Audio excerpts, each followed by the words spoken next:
Sisimula na ng Quezon City Police District ang dismissal proceedings laban sa isang patrolman na nagpahayag ng kanyang saloobin sa social media tungkol sa politika. Habang nilinaw naman ng otoridad na hindi pa nila pwedeng isailalim sa restrictive custody ang patrolman hanggat hindi pa ito nakababalik sa serbisyo.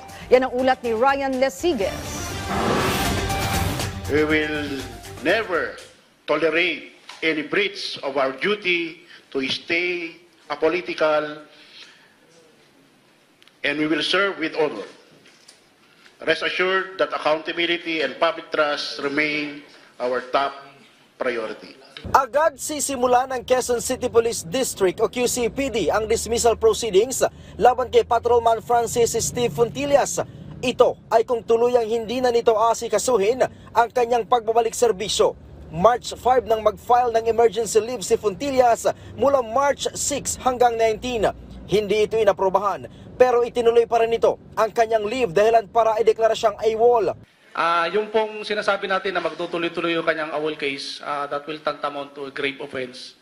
And kasama na po yung requirements na yan para makapagsampa tayo ng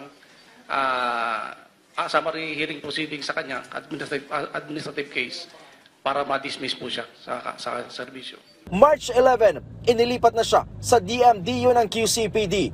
Nitong March 12 nang magsimulang mag-ingay sa social media si Fontillas matapos maaresto si dating Pangulong Rodrigo Duterte. Pulis ako, hindi mo pwede akong utusan. Patrolman lang ako pero hindi mo ko pwedeng utusan ng mali. Kahit sino ka pa. Kahit ikaw pang presidente, sabihin ko na nga sa'yo. Kahit si Bongbong Marcos pang mag-utos sa akin ng mali, hindi ako susunod sa kanya kahit tanggalin niya akong pulis. Kinabukasan March 13, agad nagsagawa ng home visitation ng QCPD para isilbi sa kanya ang return to work order. Nilinaw naman ng QCPD na hindi pa nila maaring maisailalim sa restrictive custody si Fontillas hanggat hindi pa ito nakakabalik sa active duty. Pero patuloy daw nilang minomonitor ang kilos at galaw ng pulis, lalo na sa kanyang social media. Isang dilemma natin because we are finding ways na kung meron siyang maipost na pwede nating inquestable offense, we will arrest him.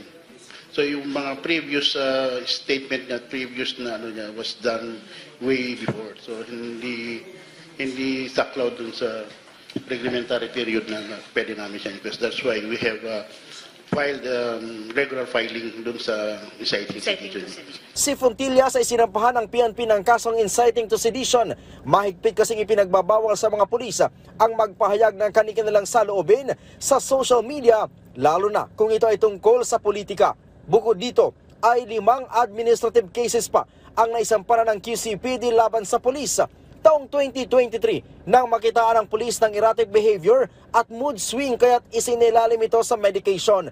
Pero tila bumabalik daw ito ngayon, dahilan para i-request ng kanyang commanding officer na muling isailalim sa neuropsychiatric exam si Fontillas. Merong mga significant changes sa mood, emotional outburst, and then this could further disrupt the normal functioning in the workplace.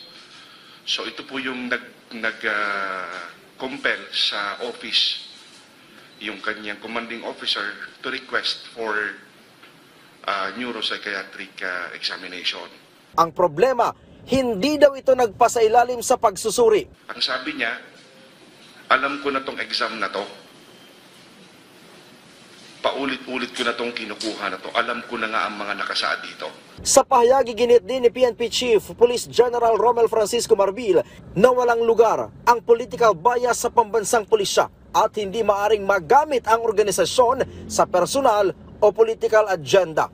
Taong 2021 nang makapasok sa PNP si Fontillas. Mula dito sa Campo Crame, Ryan Lesiges para sa Pambansang TV sa Bagong Pilipinas.